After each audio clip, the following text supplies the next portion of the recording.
You're listening to Inclusive AF with Jackye Clayton and Katee Van Horn. Welcome, welcome. This is Katee Van Horn. And this is Jackye Clayton. And this is the Inclusive AF podcast. I have no idea what we're talking about today because Jackye and Eric decided without me. And so, which is perfect. It's perfectly fine. And I support this 100%. So I am here merely to record this episode and be an observer. So Eric Bailey, welcome back. Thank you. Thanks for having me back. Of course. We'll have some fun today. We'll tease you a little bit too as we go. That's good. That's good. I like it. So what's new and exciting in your world, Eric? Everything is new. Everything is, the whole world is upside down, and a lot of wonderful things happening in the business, but a lot of just very unique things happening. So a lot of people are asking me like, hey, how's your DEI business? And, DEI is a big part of what we do. It's not the majority of what we do, but we're seeing a lot of really unexpected things happen. So like some of our DEI clients that we've had for years are now like doubling down, and they're like, we need more. We want more. We want to make sure people know we want more. So the people they're in it and they get it, they understand how important it is right now. And some people are, lipstick on a pig, just changing the name of it, doing the same thing. And then we're getting a lot of unique folks coming in saying, we really want to focus on belonging. And we're like, that's kind of what we've been doing the entire time. And they're like, really? Because it seems so important right now. Like, yes, it really is. And so we're doing a lot of work like that and just helping people understand each other and learn how to have difficult conversations and keep things moving forward. So we're doing a lot. We're kind of here, there, and everywhere doing a lot of work. Well, I think you should give people, me and Katee know and love you very much, but tell our audience who maybe they, for some reason, didn't catch that first episode, a little bit more about your background, what you've been doing. I met Eric at WorkHuman a number of years ago, and so that's our connection. I know you've been friends with Katee for longer than that, but tell the audience a little bit more about what you do. So Eric M. Bailey, I wrote a book in 2019, actually right before my very first WorkHuman, called The Cure for Stupidity, using brain science to explain irrational behavior at work. And that I wrote it at a time when our country really started to divide. This is during the first Trump presidency, and it was like right was going farther right, left was going farther left, and we had this instant judgment of the other side, whichever side you're on. And they're stupid, they're idiots, they're sheep, they're dumb, they're evil, all the negative things. And I talk to people on all sides, and everyone is saying the same thing about the other side, like the same exact words about the other side. And so my background is in studying brain science, which isn't actually a real science. It's a collection of a bunch of different disciplines. So it's neuroscience, it's psychology, linguistics, anthropology, all that kind of comes together, called brain science. And I found that there's some basic human things that help explain how we got here. Like very, very simple. Like, why do we get so upset and annoyed when someone can't follow our very clear instructions on how to get to our house? Like I said, turn at the mailbox, and they called me and said I got lost. Well, to me, all of the extra understanding I have, I mean, you turn at the mailbox that you turn at. It makes sense to me, but to them, they see a mailbox and turn there. The one I'm talking about is the third mailbox. And so like we have all these natural things that happen, and it perfectly predicts why we are where we are. And I think that if we learn to leverage these tools of understanding, then we can really kind of lower the temperature, and we can start to re-engage with each other when we disagree. And so that's what I do. International keynote speaker. I run a consulting firm. We do a lot of work in, obviously DEIB. We do strategic planning. We do leadership development. We do coaching, all that kind of basic stuff. But really, we just help humans communicate better with humans. That's what we're up to. I read his book on a beach in Cancun. That's what I can tell you about The Cure for Stupidity. And I think I still have a picture to prove it that I don't remember if I sent it to you or not. You did. Yes, okay. Yes. I get random text messages from people with my book in unique places, and that was the only one that I've received so far that made me jealous. Yeah, I was very happy to be reading it on a beach. Yes, it was a good one. It was a good one. Anyhow, so what do you guys want to talk about? Jackye, what did you guys? No, we were talking about like the state of work and how that was what we were looking into about. It is ironic that so many, had an instant reaction without knowing like what was going to happen. It's just like, oh, I'm going to drop DEIB and then say, hey, we just want to make sure that it's fair at work. And you're like, oh yeah, sounds like DEI to me, whatever you want to call it. And that we're getting more opportunities I'm starting to slowly see more people saying like, hey, we're having a problem with engagement. We're having challenges internally. People don't feel like they're being heard, like everything. And it's almost like the format of DEIB. So I wanted to know from Eric, like what he's seeing, what kind of things has it shifted and what kind of things are people looking at and how would you say it's changed? And I understand people that have already like understood like what DEIB has that as one of their core values, but I'm wondering with newer clients or newer people reaching out to you specifically because, like what is stupid now? Like, it might be a little different. Yeah, it's funny. Our clients that are reaching out, what they're dealing with now is a lot of change management. And so I talk with them whenever I sit down with a new client, okay, what are you dealing with? What are the issues? What are the recent things that have happened over the last 6-12 months? And they're like, oh, we've had so many changes, a lot of changes, a lot of leadership changes, a lot of culture changes. And okay, well, what's changing? And like, well, we really want to focus on making sure people feel that they belong. And I'm like, and how is that different? And they're like, well, it's not really different, but there's just certain things we can't say anymore. And I'm like, okay, so what is it that you can't say? And like, well, we can't say diversity. I'm like, well, okay, why not? What is it about diversity that you don't want to talk about? Well, and eventually we get down to it's like, oh, it's you don't want to talk about race, you don't want to talk about gender, you don't want to talk about sexual orientation. Like those are the three things that they said that they can't talk about. But when it comes to actual diversity, they really want to talk about it. They want to talk about age. They want to talk about different generations. They want to talk about different abilities. They want to talk about different mental capacities. They want to talk about, there's all these different elements of diversity that they really want to talk about. And so when I start to break it down with folks, they're like, oh, yeah, actually, we really do want to talk about diversity. We do really want to highlight and understand that we are all different. Great. Now, once we have that, now what?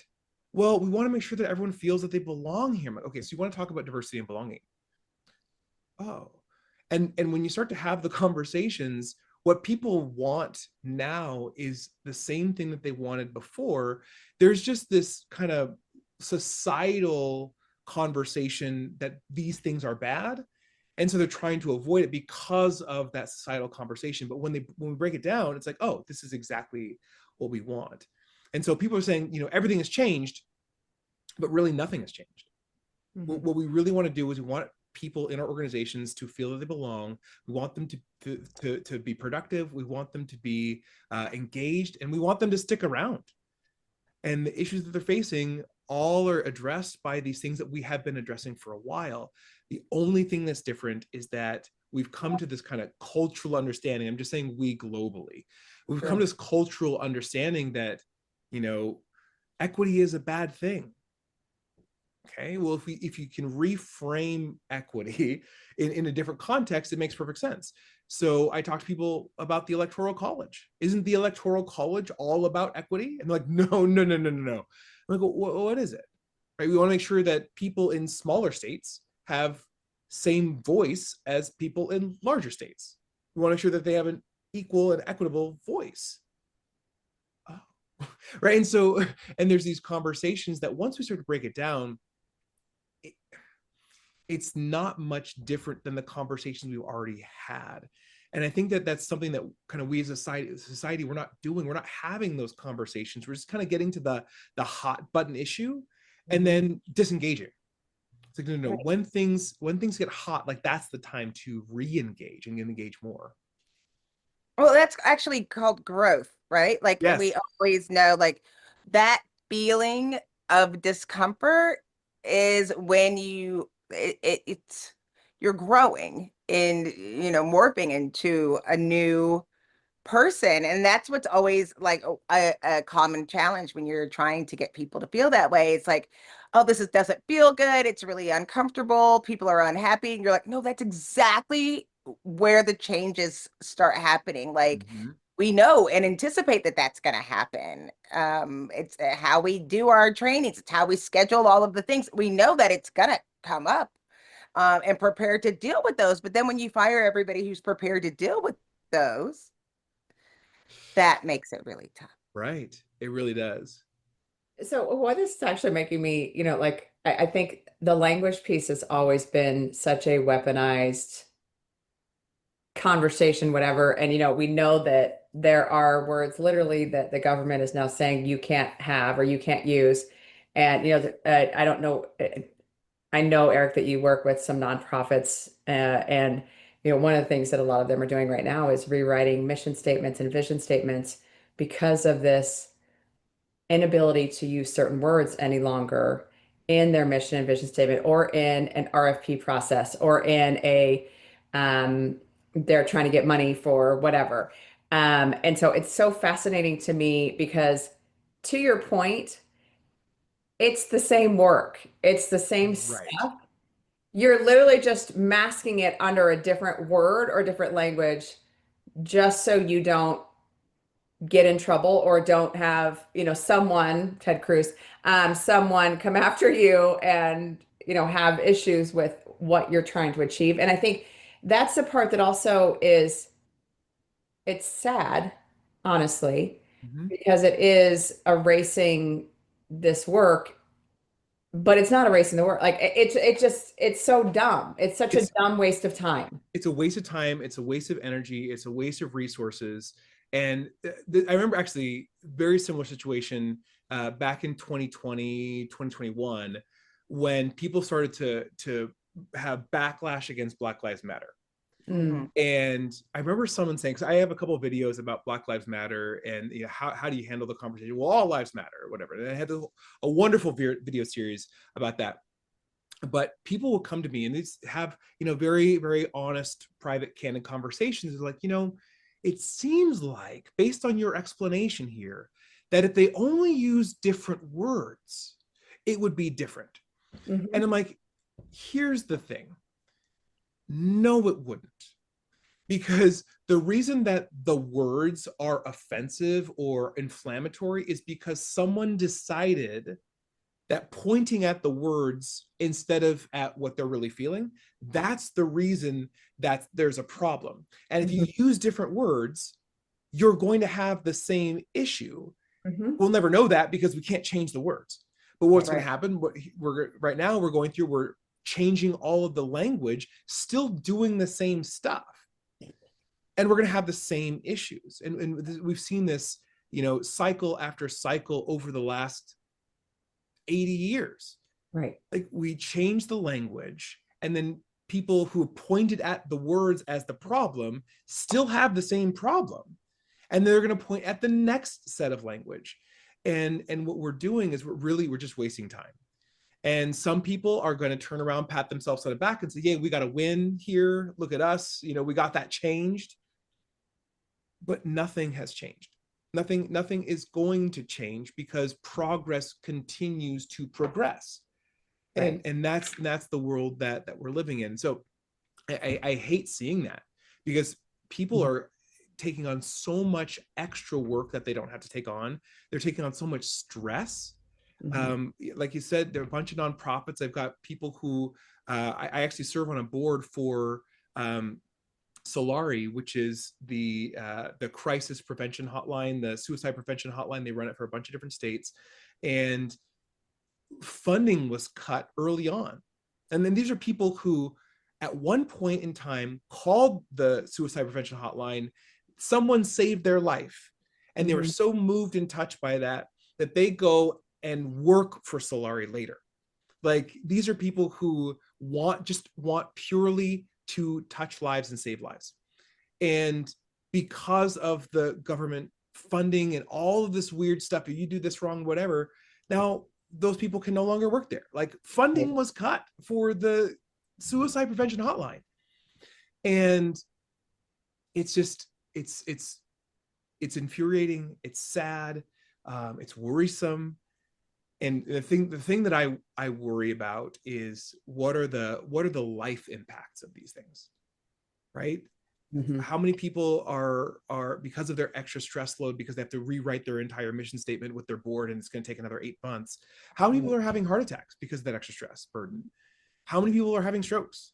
How many people aren't going to be able to call the line they need to call? Anyway, I'm kind of going off on a tangent, but no, I mean, how are these people sleeping? I mean, that's the whole thing when you're going against it. Like, I've also had conversations with people that have been like, oh, we're not going to be able to work together because they're too afraid that of your, like, the DEIB part, and we don't want to have that part, with all the different things. You can't feel good about yourself saying that. Like, you can't feel like there's been people, oh, we're just going to change that part of the work. It affects the whole organization. And we have AI now. So you're going to just drive disengagement really fast and automated. Yeah. Right. The timing. And I think going back to one of your earlier points, Eric, that, nothing's going to change. And I think that's part of the point, though, right? Is that the folks that are opposed to using words like diversity, using words like equity, they don't want those things to be, they don't want equitable workplaces. They don't want to have folks that feel safe and showing up as themselves at work.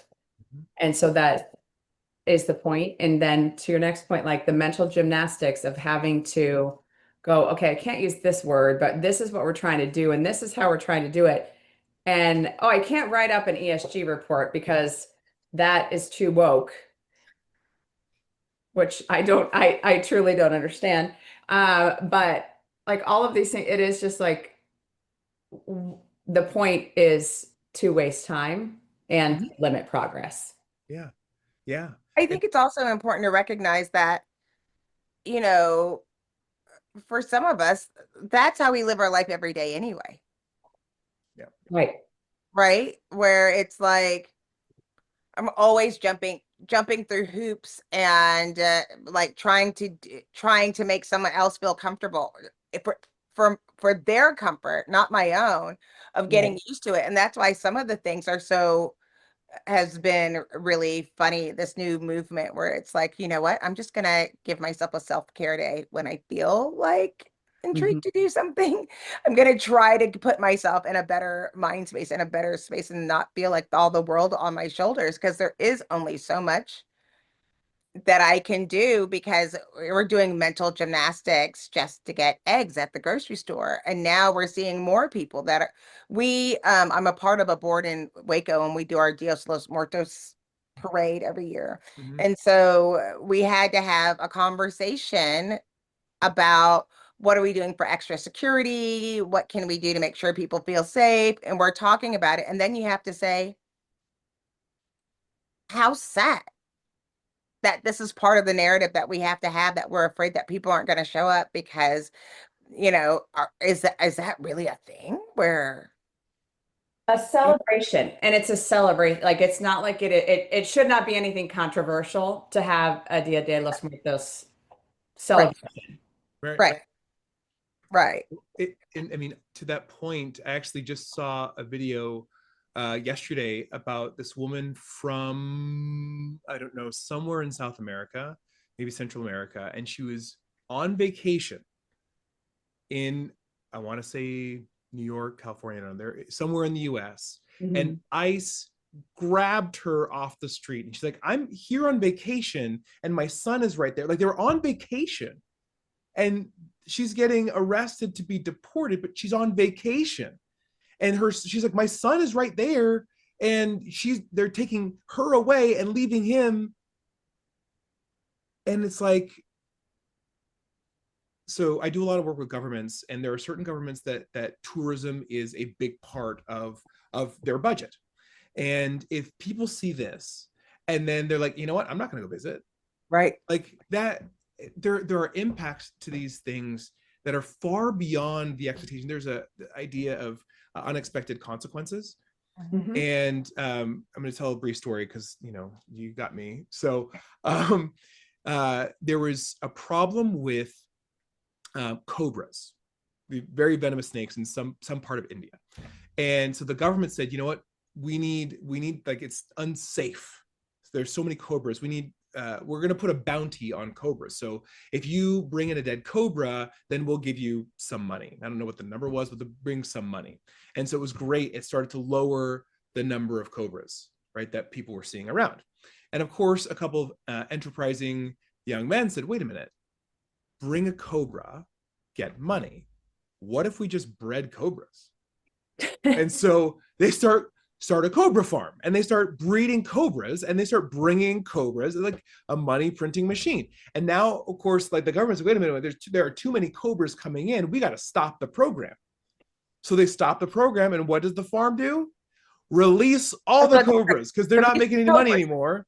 And now there are infinitely more cobras than they started with, because they didn't think about the downstream consequences. And I think there's so many things like that where I mean, these decisions are being made so rapidly. We're not thinking about downstream consequences. We're not thinking about what will happen. And some people are saying that that's part of the design. It's just chaos. Yeah. Like, remove programs, remove safeguards, remove all these things, and it sets our country back decades to rebuild them. I'm going to give you some numbers. Are you ready, Eric? Yes. Because ChatGPT is my new friend. International arrivals fell 11.6% in March 2025 versus March 2024. So international arrivals into our airports. Forecasts suggest a 5 to 9% drop in international visitation for the year. Inbound visitor spending is expected to dip by 12.5 billion to 29 billion in 2025 compared to 2024. So like $30 billion less coming into our economy because we have ICE agents roaming the streets, picking up someone that's here on holiday. Mm-hmm. This is a problem. This is a problem, but please, let's make sure that we, are safe. We got to keep everybody safe. So equity. yeah. And I think it's also, we are seeing all these boycotts, and I think folks are truly starting to understand this, unintended consequence, collateral damage, whatever you want to call it, of these dumb decisions that are happening around these topics that I'm very much in support of. If someone is here undocumented, that's doing bad things, they should go to jail, be deported, whatever it might be. I am not okay with them standing outside of immigration courts or just randomly picking people up off the streets that are doing nothing. Like, I don't understand what the logic is. Sorry, we're now going into immigration because it's on my mind. But it's like all of these things just add up to like, no, but seriously, what is happening? Like, where, and we do know what the outcome is, or where some folks in this country want to go, and it's just gross. Mm-hmm. So I don't know. It's just going to get worse. But again, let's just make sure we don't have diversity in our mission statement. Right. That's going to fix it. Mm-hmm. Yeah, we're Jackye and I were talking earlier about how we got here, and of course, infinite number of inputs to get here, so it's difficult to point. But one thing that I've seen as someone who has been on stage in front of thousands of people talking about diversity, and talk to other speakers who speak about diversity, is that the conversation sometimes makes people uncomfortable. the conversation sometimes draws up feelings that people aren't used to feeling. And in some cases, with some speakers, not me, but some speakers intentionally try to make people feel shame, feel guilt, feel kind of those kind of negative arresting feelings. And those are not productive. Those feelings do not make people change their behaviors, don't make people think differently, it makes people shut down and get defensive. But that happened so much that people just started putting a blanket idea that I don't like this. It's not good for me. It's not good for us. I don't want it. But when we actually go through and have conversations and people have their eyes opened, something they've never seen before, right? They become awakened. And all of a sudden, we're going to go from woke. You did there. I see what you did there. I see what you did there. Thank you. And people who have gone through that experience are forever changed, and they see the world differently, and then they want to see more. Like, what else don't I know? And people are super curious, and they're teaching their friends, their family to be curious, and it's lovely, like the perfect idea. And there's some folks who had the kind of the opposite experience. They felt shame, guilt, whatever. That's bad. That's bad. You're trying to make me feel bad for being white. It's like, absolutely not at all. No, you should never feel bad for who you are or how you identify. You are you, and we are glad you're here. But those people say, I don't want to be awakened. That is bad. Being woke is bad. And that's how we got here.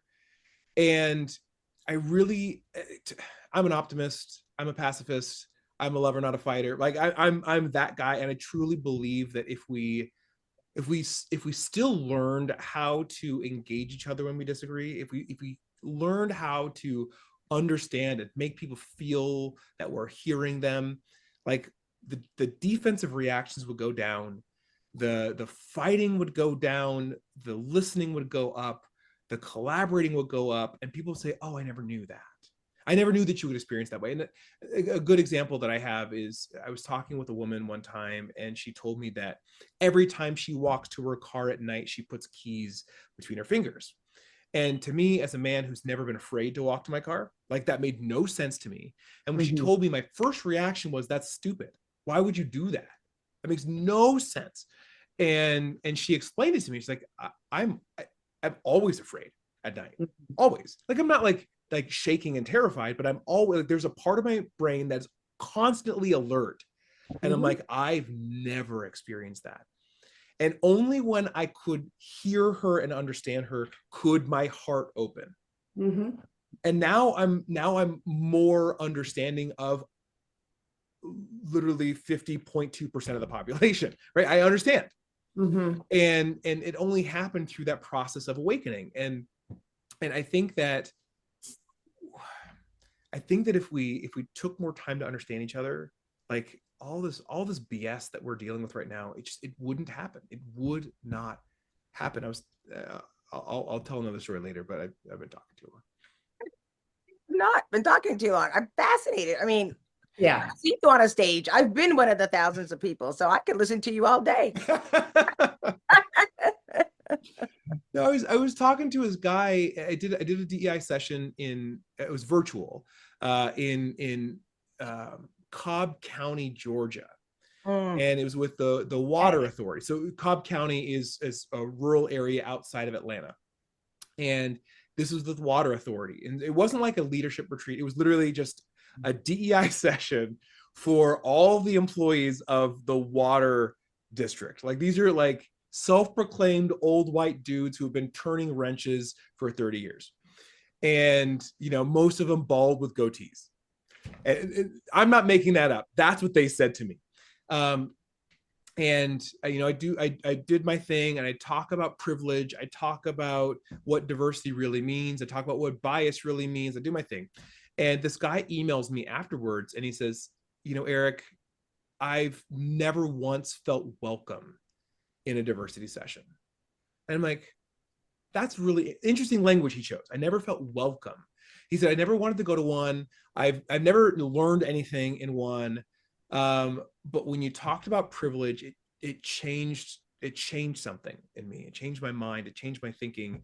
And I went home that night and I talked to my wife about it at dinner. He's like, first and foremost, like, we never talk at dinner, so thank you for that. But he's like, I realized that all of this resistance that I had wasn't founded in reality. It was founded in this emotional wall that I had built up. And now that that's gone down, like, I can't wait to talk about this with my kids. It's like, he's like, I'm an old white dude and I know that that's okay. And I'm like, yes, it's okay to be an old white dude. There's no enemy in this. Like, we are trying to do something together, and you are you and I am me, and we both exist. And if you're saying I shouldn't exist, that's a problem. If I'm saying you shouldn't exist, that's a problem. It's the same problem. And so what we're really trying to do is we're really trying to get to a place that I can realize that your experience of life is vastly different than mine. And if we spend time talking, I can learn about your experience. I can learn about what it might feel like for you to walk through a grocery store in a brand new place. Because my experience is totally different. As you were saying earlier, Jackye, like, I'm always monitoring to see if other people feel safe around me. I don't know if you feel that way. Do you feel that way? And he's like, yeah, I've never thought that in my life. Right. And that's the goal in all this. It's not about like the words. It's not about woke. It's not about the, it's about seeing the world that is infinitely complex in more and more complex ways. I appreciate that so much. I have traveled and had been blessed enough to go to international countries. But I think what was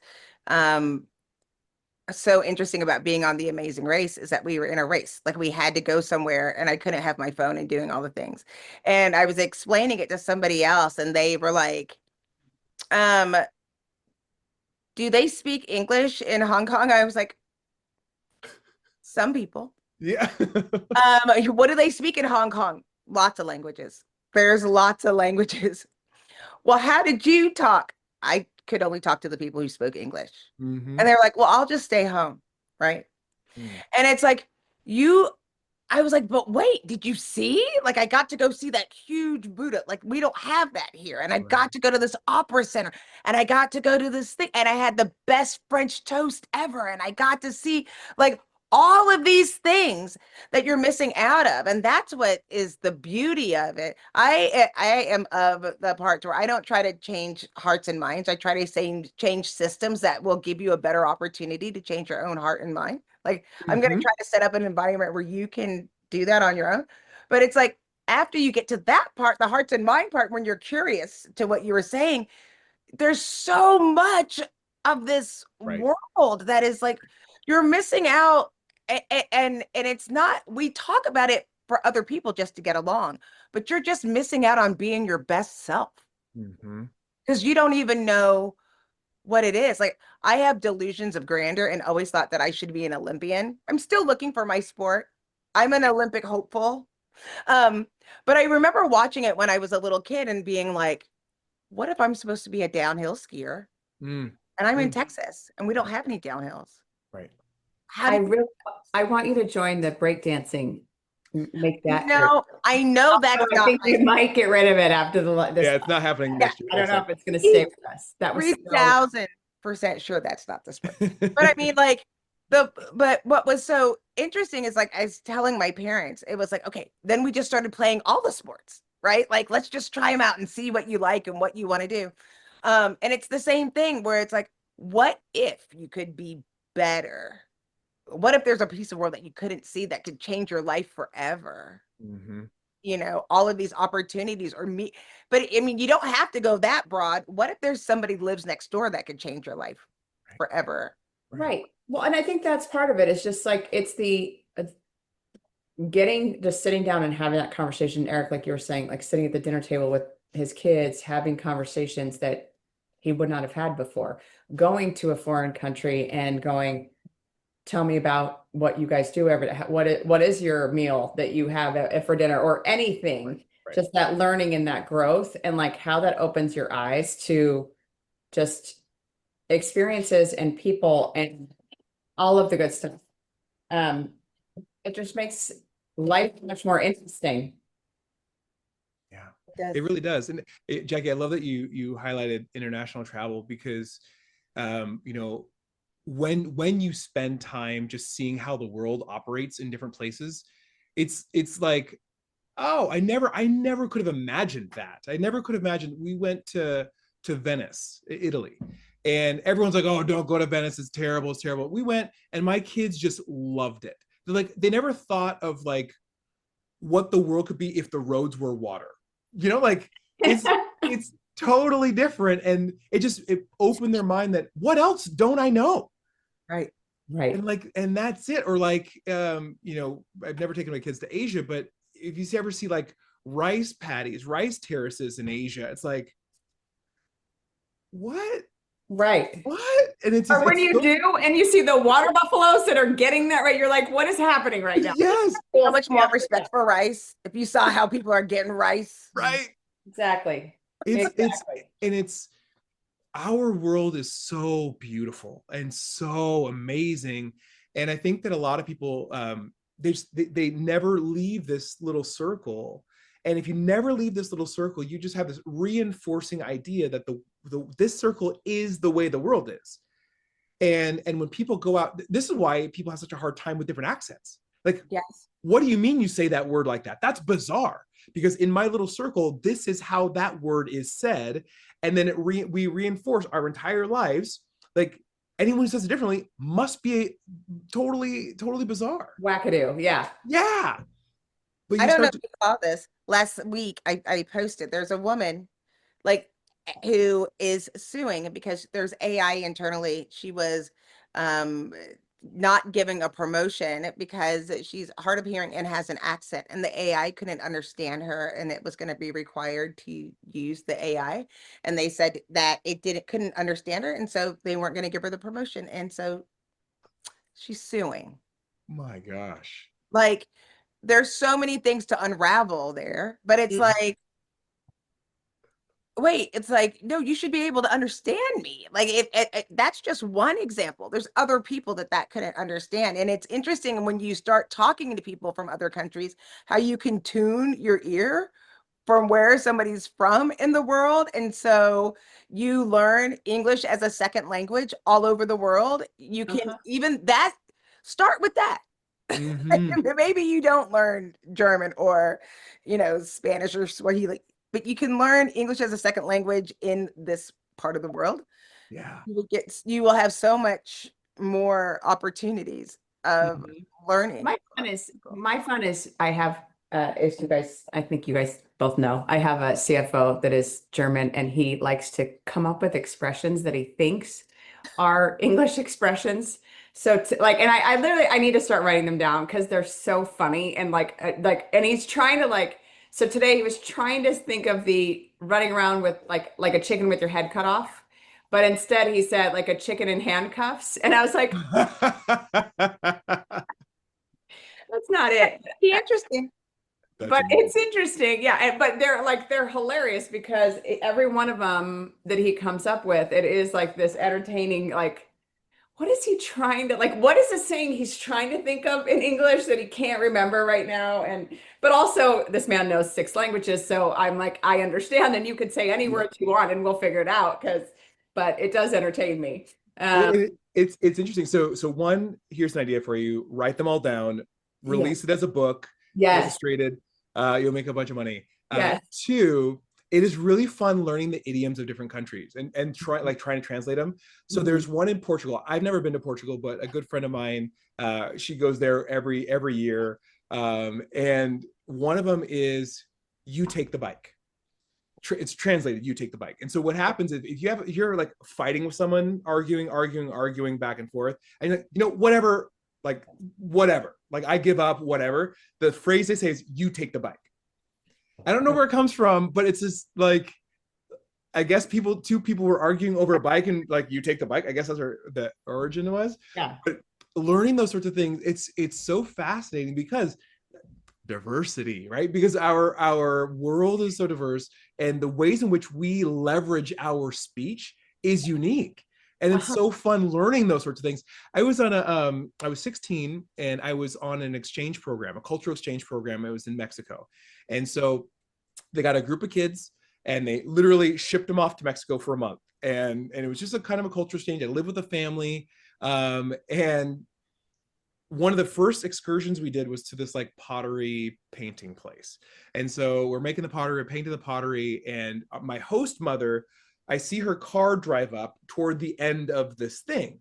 And so I say, from inside, I see her through the door and passing her car. And so I say, come on in, come on in. And I signal to her, come in. And she drives off and I'm like, okay, she's parking. And she comes back a half an hour later. And I was like, where did she go? And I learned that in that part of Mexico, come is this way and go is that way. And so I'm doing this and she thinks I'm saying, go away. Yeah, I gotta get out of here. I want her to come. I would have gone this way. Oh my and it's God. like, how would I have ever known that? They were just talking to sign language, right? Yeah, and yeah. it was fascinating. I still remember that so vividly, like wondering, like, where is she ever going to pick me up? Like, anyway. Where'd she go? Yeah. That's awesome. Well, and I think it's also the other half to that is the amount of wonderful expressions and idioms and colloquialisms that we have in the US that people are literally like, what are you talking about? I mean, even just within my own family. And again, you guys have heard quite a few of them, like holy leather, all kinds of fun stuff that it's like, I don't know what that means or why I started using it or what. Yeah, just an expression. But, it's one of those things that we have a lot of these in our family. And I think I'm sure everyone else as well. So just want people to not miss out. Yeah. On life. It's short. There's not, I meet people who are like born and raised in Texas, who've never been on a plane, who's never left Texas. Right. That's sad. Yeah. Because the world really isn't like Texas. No. Yeah. To them, they can just go to like Vermont and feel like they're in Hong Kong because it is not the same. No, but you make a good point. Like we did a road trip in September of last year, some of my friends and I, and it was like it was just different. And it was like, there were just different things. And that's the other part. Like Eric, you and I both live in Arizona, but you're on the West Side. I'm in Central Phoenix, 2 different worlds, literally with, just what you can experience, who's around, all these different things. And it is just fascinating. So, and Waco's Waco. Jackye, Girl, Waco. I mean, much about that. And Waco. It just is. Waco's wonderful. Anyhow. Well, Eric, we could sit here and just talk to you all day because it's our favorite. Thank you for taking the time to chat with us, but would love to hear, what is one thing that you want to make sure our listeners hear from this episode? Ooh. And it doesn't have to be one really, Eric, because we say that every time and then it's like each of us have 20. So feel free. The thing I want people to walk away from thinking is, how can we make the world better through understanding and curiosity? I think we spend so much time trying to tell, trying to teach, trying to explain. And we don't spend enough time trying to listen, trying to understand, trying to learn. And I think that if we just, it's not like all the time, you don't have to always listen. Like we're allowed to speak and talk. But if we spend just a marginal amount of time trying to learn, understand, and listen, the world around us will change. It will be different because the people around us will feel heard. The people around us will feel listened to, will feel like they have an opportunity to teach. We'll actually give them some power. And when we give people power, they tend to lower their defenses. They tend to be more kind. They tend to be more understanding. I mean, even think just not even about DEIB, but like you have an argument with somebody, a significant other, a loved one, a spouse, family member, coworker, and you just say, you know what? I didn't know that. Right. Like literally just say, I didn't know. Instead of saying, yeah, I know. Yeah, I saw it before. Like, oh, I didn't know that. or thanks, or I'm grateful you shared that with me, it's going to do something different to the relationship. It's going to change the way you engage with each other. And honestly, I'm seeing this so much right now with my kids. They're in their last day of summer break, and it's like they're so unwilling to be emotionally moved by something someone else has to say. And someone says, oh my gosh, I'm so excited, I just saw this bird. And someone's like, yeah, I've seen that before. That may be true, you've seen it before, but someone's expressing excitement, and you have an opportunity to live in that excitement with them. Right. To be curious with them. And you can say, oh my gosh, that's so cool. Whether or not you've seen it before, it does not matter whether you've seen it before. Just be in it with them, understand them, be in there. And I think that if we did that, the people around us would show up happier. They show up with less frustration, with lowered stress. People would show up wanting to be curious about us. And then our world is different. Right. Absolutely. Jackye, what you got? I just hope that people can hear the hope there. We talked about a lot of different things that aren't necessarily as fun, and it was a fun conversation today. And a friendly reminder that we have each other, right? If it doesn't, you can call us. If you're not sure, we'll try to have a conversation. But I just think that there's still a lot of hope, and I'm glad to know that you're, still doing the work, and that we're hearing more people that are still interested in trying to make fair, inclusive workplaces. It's so important. As long as you don't call it that. Don't call it fair and inclusive. I said fair and inclusive. I didn't say diverse. I think those two words are all fair and inclusive are also on Ted Cruz's list of not able Dang. to. So yeah. Okay, next time. You're gonna have to work for it.